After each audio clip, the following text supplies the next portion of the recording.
नमस्कार, today Bihar news देख रहे हैं आप। मैं हूं आपके साथ प्रकाश सिंह। देखिए, बिहार में महागठबंधन की सरकार जाने के बाद नीतीश कुमार ने एनडीए के साथ मिलकर सरकार तो बना ली है, लेकिन नीतीश कुमार के सरकार का अभी फ्लोर टेस्ट बाकी है। नीतीश कुमार के सरकार का बहुमत परीक्षण बाकी है। 12 फरवरी को नीतीश कुमार एनडीए की सरकार की ओर से बहुमत साबित करेंगे बिहार विधानसभा के अंदर। लेकिन चर्चा है बिहार में कि खेला होगा ऐसा जो किसी ने सोचा नहीं होगा, नीतीश कुमार ने नहीं सोचा होगा। तेजस्वी यादव के दावे के बाद बिहार में गहमा गहमी तेज है। इस बीच हमारे साथ बातचीत के लिए जुड़े हैं निशांत वर्मा, राजनीतिक विशेषज्ञ हैं, और विशेष तौर पर निशांत वर्मा जो बातें कहते हैं वो आगे होते हुए दिखता है। निशांत वर्मा बिहार के सियासत को लेकर भी बहुत कुछ बता रहे हैं, बहुत कुछ कह रहे हैं, सोशल मीडिया पर बहुत कुछ लिख रहे हैं। तो निशांत वर्मा जी, सबसे पहले आपका स्वागत। और आपसे पहला सवाल कि बिहार में खेला होगा क्या? खेला हॉकी बिहार में तो भोजपुरी में शायद आप क्या कहते हैं, खेला हॉकी। देखिए, खेला हॉकी का कारण भी ये है कि अब तक नीतीश कुमार जी को लगता था कि खेल सिर्फ उन्हें खेलना आता है। इस बार 3 लोग मिलकर के उनके साथ खेल खेल रहे हैं। सबसे पहले तो हम पार्टी के जितेंद्र राम मांझी खेल खेल रहे हैं। 243 में से मात्र 4 विधायक उनके पास हैं। ऐसे कर रहे हैं कि हमको 2 मंत्री पद चाहिए जी। आपने सुना होगा, साफ शब्दों में जितेंद्र राम मांझी ने कहा था कि महागठबंधन की तरफ से मुख्यमंत्री पद का ऑफर था, जिसे उन्होंने ठुकराया। जी। लेकिन आशा ये करते थे कि नीतीश बाबू 2 मंत्री पद देंगे उन 4 में से। जी। अब कमाल की बात यह है कि एक तरफ तो बिहार में एक हवा चलती है कि राजा का बेटा राजा नहीं बनेगा, लेकिन जितेंद्र राम मांझी का बेटा संतोष सुमन मंत्री बना दिया जाता है नीतीश बाबू द्वारा। उसके बाद भी सब लोग शांत है इस मामले में। पर खैर, मांझी साहब अपना एक खेल खेल रहे हैं जो नीतीश बाबू समझते हैं। दूसरा खेल जो है वो महागठबंधन खेल रहा है। स्वाभाविक सी बात है कि राजनीति में जो भी होता है वो खेल खेलने ही आता है पावर के लिए। कोई समाज सेवा करने के लिए, धर्मार्थ सेवा करने के लिए तो आता नहीं है। तो अब राजद, कम्युनिस्ट पार्टियां और कांग्रेस जो है ये भी अपना दाव पेच खेल रही, क्योंकि इनके साथ धोखा किया नीतीश बाबू ने। इनके साथ क्या धोखा किया, एक्चुअली देखा जाए तो पूरे बिहार के साथ हर 2 साल पे धोखा करते आ रहे हैं। अब इसका जो अंततः रिजल्ट महागठबंधन की तरफ से आ रहा है वो ये कि 9 से अधिक जदयू विधायक जो हैं वो अब इस खेला हॉकी के भागीदार बन जाएंगे 12 तारीख को। ये आप देखिएगा। क्या कह रहे हैं निशांत वर्मा जी? बिहार की जनता को मैं बता दूं, निशांत वर्मा जी, बिहार की जनता को मैं इतनी बड़ी बात 9 विधायक जेडीयू के। जी, ये मैं आपको आधिकारिक जानकारी तो नहीं कह सकता, क्योंकि अभी तक किसी जदयू के प्रवक्ता ने कहा नहीं है, लेकिन ये अंदर के सूत्र बहुत अंदर तक घुसे होते हैं।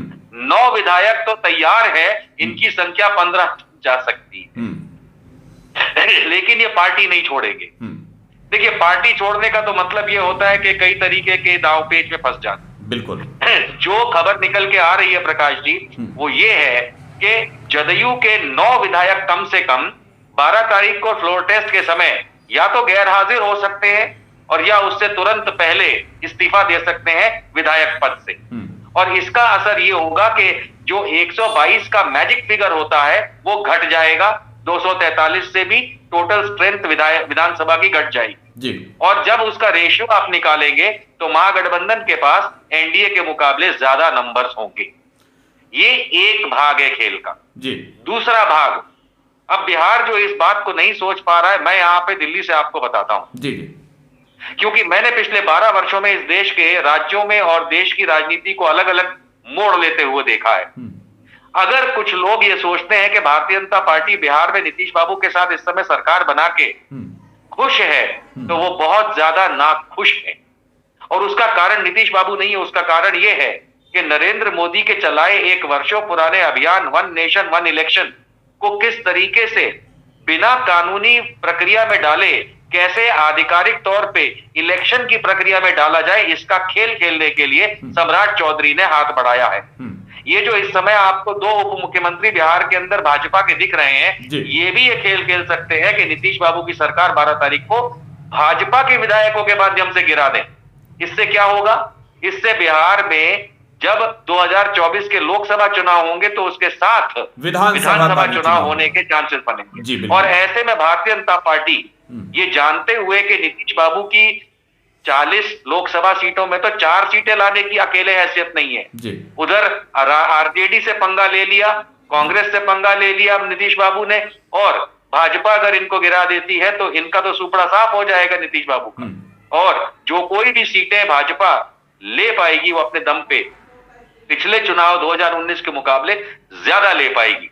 ना भूलें कि 2019 के लोकसभा चुनाव में बिहार में 40 में से 39 सीट्स एनडीए गठबंधन को मिली थी, बिल्कुल, जिसमें नीतीश बाबू का कोई खास वो नहीं था, योगदान नहीं था, लेकिन क्योंकि राज्य में सरकार बनानी थी इसलिए उन्होंने भाजपा के साथ जो भी खेल खेला था। आज की तारीख में नीतीश बाबू अभिमन्यु बन के रह गए हैं कि अंदर तो घुस गए, बाहर निकलना नहीं। अच्छा निशांत वर्मा जी, आप क्या देखते हैं नीतीश कुमार को? आखिर क्या मजबूरी रही होगी महागठबंधन छोड़कर जाने का नीतीश कुमार का? देखिए, उनकी मजबूरी वाली बात नहीं है। याद करिए 2020 का समय, जब उन्होंने भारतीय जनता पार्टी, जब सुशील कुमार मोदी जब उप मुख्यमंत्री थे इनके, तब क्या कहकर के इन्होंने भाजपा से हाथ छुड़ाया था कि भारतीय जनता पार्टी वाले जदयू को खत्म करने निकले हैं, मेरे विधायक तोड़ रहे हैं। 2022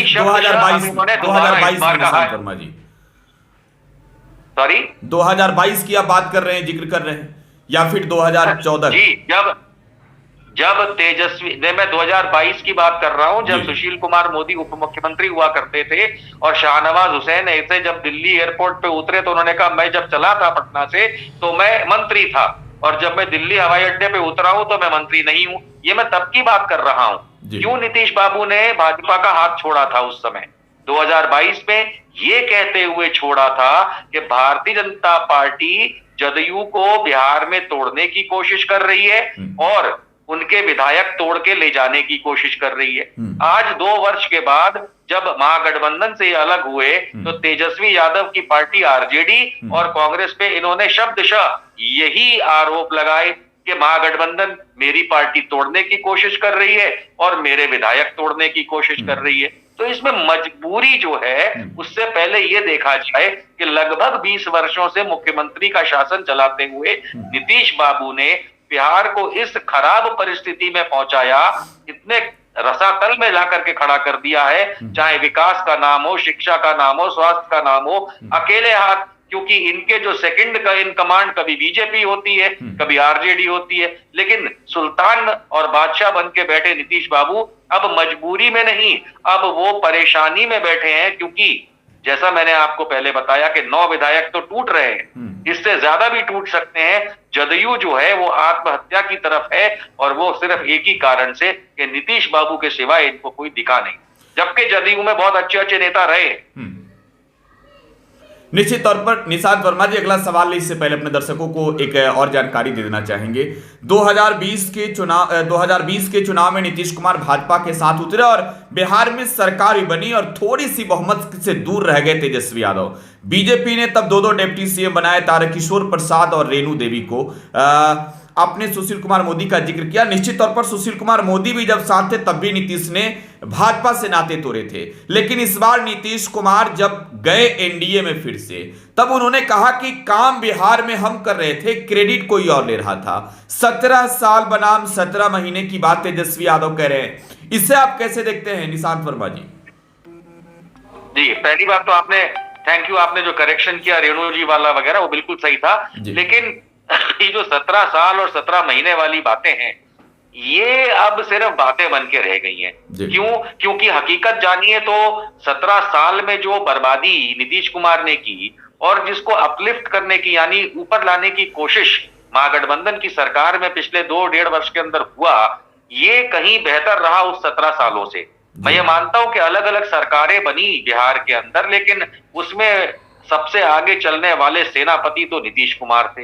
हम पूरे देश के अंदर इस बात को देखते हैं, ऑब्जर्व करते हैं हर राज्य में और यहां तक कि लोकसभा चुनावों में, कि अगर मुखिया जो है, अगर मुखिया ही अपने ऊपर जिम्मेदारी ना ले और तोड़ फोड़ की राजनीति से, जो कि नीतीश बाबू का भी खेल रहा है, अगर वो किसी तरह सरकार में बने रहने और मंत्री पद पे, जो मुख्यमंत्री पद पे बने रहने की बात करेंगे, तो अंत में आकर के 17 बनाम 17 इसके अंदर जो ऑपोजिशन अब हो गई है, आरजेडी, कांग्रेस और वाम दल, यही आगे बढ़ते हुए दिखेंगे। हकीकत यही है कि मैं इतने वर्षों से बिहार के दौरे करता रहा हूं, हाल में तो आप जानते हैं कुछ अन्य कानूनी मामलों के चलते भी मैं बिहार के दौरे करता रहा हूं। इसमें मुझे यही निकल के और बात समझ में आती है कि बिहार का आम युवा, आम जनता, आम आदमी जो नौकरी, काम, पढ़ाई, स्वास्थ्य और अन्य जो लाभ मिलने चाहिए सरकारी तंत्र से, उनके बारे में जो परेशानियां झेलता आया है, उसका एक और एक मात्र कारण नीतीश कुमार है। अच्छा, एक अहम सवाल ये बन जाता है इस वक्त बिहार की मौजूदा परिस्थिति को देखते हुए, चिराग पासवान जो हैं वो लगातार जीतन राम मांझी के उस मांग का समर्थन कर रहे हैं, जिस मांग में मांझी ने बिहार के मुख्यमंत्री नीतीश कुमार से कहा कि हमें महागठबंधन की ओर से सीएम का ऑफर मिल रहा है, अगर आप हमें 2 मंत्री भी ना दे तो फिर हमारे साथ नाइंसाफी होगी।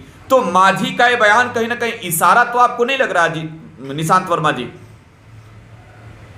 देखिए, बात अब यहाँ पे वही वाली है ना कि अगर जितेंद्र राम मांझी को 2 मंत्री दे भी देते हैं 4 में से, तो इसका पहला मतलब यह होगा कि नीतीश बाबू के पास नंबर्स नहीं है, और इससे यह भी साबित होगा कि हाम पार्टी महागठबंधन की तरफ जाने को तैयार है, क्योंकि हाम पार्टी अब किंग मेकर की भूमिका में है। हम लोग जानते हैं कि किस तरीके से हमारे देश में छोटे दल जो होते हैं, कम संख्या होने के बावजूद वो देश में या राज्यों में सरकारें बना या बिगाड़ सकते हैं। तो इसी तरीके से इस समय हाम पार्टी उस सिचुएशन में है जो पहले नीतीश बाबू हुआ करते थे। आपने बिल्कुल सही कहा, 2020 के चुनाव में आरजेडी को 79 और भाजपा को 78 आए, लेकिन कांग्रेस और वामदल जो थे उनके पास भी अच्छा खासा संख्या था। तो नीतीश बाबू हमेशा यही करते रहे कि हम किंग हैं और हम ही किंग मेकर हैं खुद के। तो वो जो 40-50 सीटें लेकर के कभी भाजपा के साथ, कभी महागठबंधन के साथ खेल खेलते थे, अब वो हाथ में आ गया है जितेंद्र राम मांझी के पास। रही बात कि वो ऐसा करने के बाद भी अगर कंफर्टेबल हैं या नहीं है, तो नीतीश बाबू की तो पार्टी के अंदर खुद टूट हो चुकी है। वो इस समय आपको नहीं दिखेगी, क्योंकि इस समय दिखेगी तो उसके ऊपर करेक्टिव एक्शंस लिए जाएंगे जो नीतीश बाबू इस समय रहते ले भी सकते हैं। क्या ये अपने आप में एक इंडिकेटर नहीं है कि 10 तारीख को जो फ्लोर टेस्ट होना था, बहुमत का टेस्ट होना था, उसको जबरदस्ती 12 तक किया गया? बिल्कुल, ऐसा कब होता है? बिल्कुल देखिए, आप झारखंड में देख लीजिए, झारखंड में कम दिनों के अंदर किया। क्यों? कोई परेशानी नहीं थी, कहीं मुख्यमंत्री चंपई सोरेन ने ये नहीं कहा कि अरे 4 दिन और दे दो, 3 दिन और दे दो। हर जगह जहां कंफर्टेबल होता है दावा ठोकने वाला, वो इनफैक्ट चाहता है जल्द से जल्द हो, उसको डिले नहीं करना चाहता। बहुमत को लेकर तो आप कह रहे हैं नीतीश कुमार अनकंफर्टेबल है, तो बीजेपी के साथ है या फिर नहीं कंफर्टेबल नीतीश कुमार? सामंजस्य बन रही है नीतीश कुमार की भाजपा के साथ बिहार में? नहीं, वो किसी के साथ कंफर्टेबल नहीं है, वो छटपटा रहे हैं ना। भारतीय जनता पार्टी के साथ वो कंफर्टेबल है, क्योंकि भारतीय जनता पार्टी के खुद के कई सारे विधायक कंफर्टेबल नहीं है नीतीश बाबू के साथ और उनके लोगों के साथ। जदयू के बहुत सारे विधायक जो है भाजपा के साथ कंफर्टेबल नहीं है, और इसी तरीके से महागठबंधन के साथ इन्होंने पंगा ले लिया। तो अब ये कहां के रहेंगे?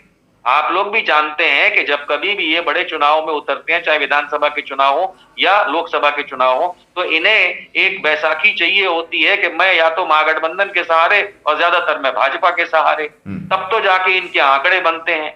ये बहुत बड़ी गलतफहमी होगी कुछ लोगों की, कोई ये सोचे कि भारतीय जनता पार्टी या महागठबंधन को ये सहारा देते हैं। इनफैक्ट वो इनके बुढ़ापे की लाठी है, उम्र तो हो ही चुकी है। तो अब ये अपने हर एक का देखिए एक चढ़ाव और उतार होता है, समुद्र में भी ज्वार और भाटा आता है। अब ये कोई मान ले कि ना कभी मोदी जाएंगे, ना कभी इंदिरा जाएंगी, ना कभी कर्पूरी जाएंगे, ना कभी लालू जाएंगे और ना कभी नीतीश जाएंगे, ये बहुत बड़ी गलतफहमी है। समय का पहिया है, लोगों के अपनी परेशानियां हैं, दिखने में अच्छा लगता है, लेकिन राजनीति हमारे देश की ऐसी है, मैं एक लाइन में सिमटा देता हूं कि कितना ही अच्छा कर लो, लेकिन अगर जनता को पसंद नहीं आता है तो 2004 मुझे याद आता है जब अटल बिहारी वाजपेयी के सामने कोई नहीं था और इसी भारत की जनता ने उन्हें ऐसा गायब किया था राजनीतिक पटल से कि अंत में फिर लोटे में ही नजर आ। बहुत बहुत धन्यवाद निशांत वर्मा जी। तो बिहार में सियासी घमासान मचा है और निशांत वर्मा को आप सुन रहे थे। नेशनल चैनलों पर बताते हैं राजनीतिक के किस्से और निशांत वर्मा बता रहे हैं बिहार में फ्लोर टेस्ट से पहले कहानियां किससे क्या हो रही हैं, क्या कुछ चल रहा है बिहार में। बिहार में नीतीश कुमार की सरकार है, लेकिन फ्लोर टेस्ट से पहले निशांत वर्मा ने बड़ा दावा कर दिया है। बड़ा दावा किया है निशांत वर्मा ने कि नीतीश कुमार के 9 विधायक नॉट रीचेबल है, 9 विधायक नॉट रीचेबल है। देखने वाली बात होगी कि फ्लोर टेस्ट में खेला क्या होगा। फिलहाल आप टुडे बिहार न्यूज के साथ बने रहे। धन्यवाद।